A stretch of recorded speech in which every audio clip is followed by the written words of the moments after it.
sama sa inyong sanahan, kadlawa, obligatory memorial pista ni San Francisco Javier, St. Francis of Xavier. Tao siya sa Xavier sa Espanya. Dito natungha sa University of Paris together with Ignatius of Loyola. Dungan sila nordinahan o gitukod sila the first 7 na mga Jesuita. Mo'y unang membro o nagtukod, co-founder ni siya sa congregation sa Society of Jesus, SG, or mga Jesuita in short, na may nagdumala sa mga dagkong eskwelahan, mga privado, sa mga Ateneo, sa mga eskwelahan, Loyola, nagay Loyola sa USA.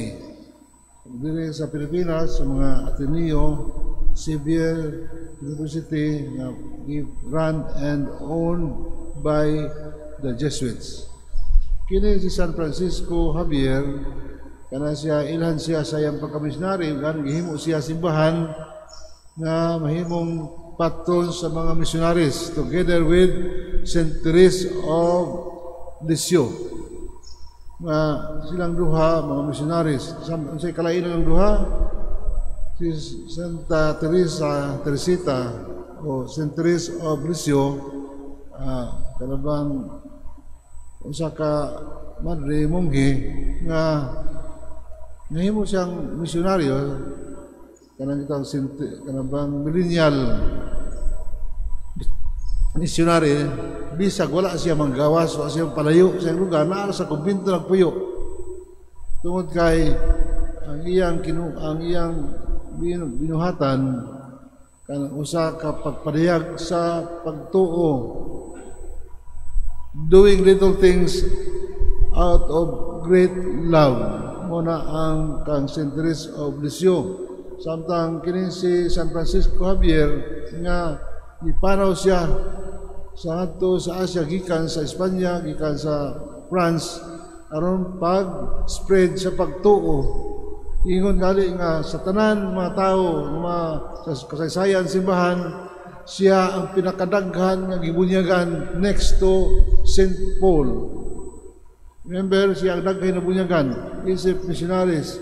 Gusto niya yung last na biyahe paingon sa China, so that he became the first missionary in China.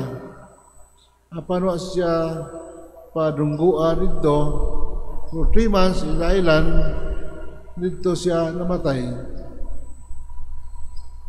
Ang atong makita din sa atong nadungog sa kasaysayan, sa buong kasaysayan ni San Francisco Javier, ang atong pagka-misyonaryo na muna ang aspeto simbahan to spread the good news.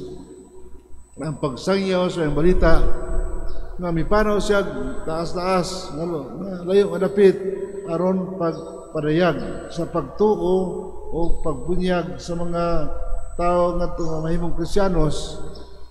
Pero kasama kang Saint Therese of Lisieux, kita usab nga kita misyonaryo, we have to go far, nangingon niya add extra, matupad sa layo aron pagsangyaw, pag-spread sa pagtuo by our life, ourselves. No? Ang atong kinabuhi, usa ka pagtanyag sa pagtuo. The life we lived.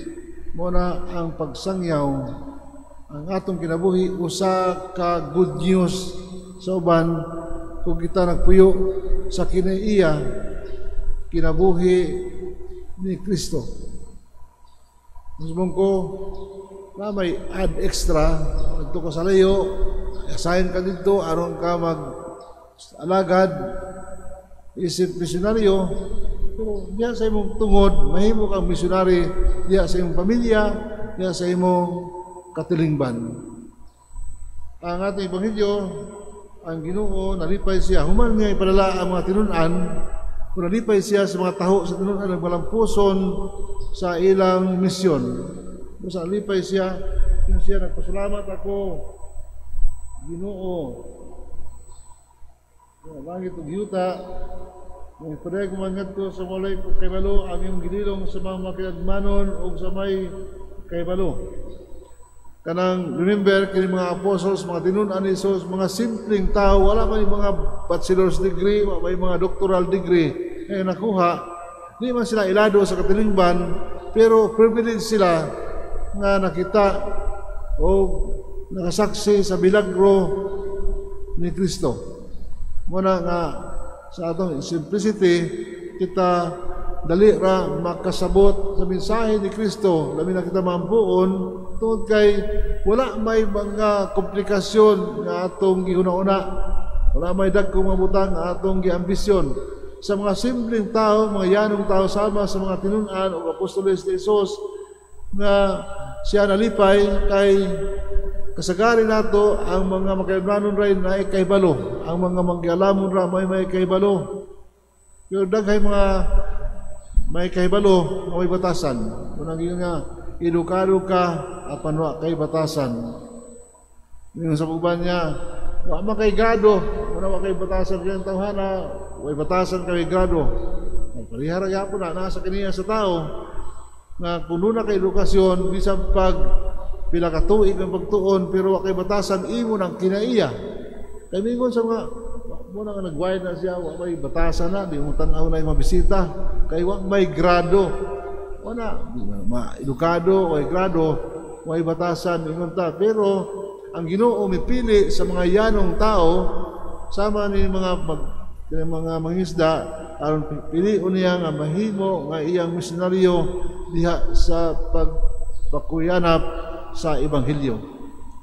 And to be called, to be a disciple, to be apostle is a great privilege. Ang pag-alagad usa kadakong panalangin tungod kay pribilehiyo kinagitawag sa Ginoo diya sa atong kinabuhi mayong kabahin kaabag sa iyang pagpadayag sa kaluwasan.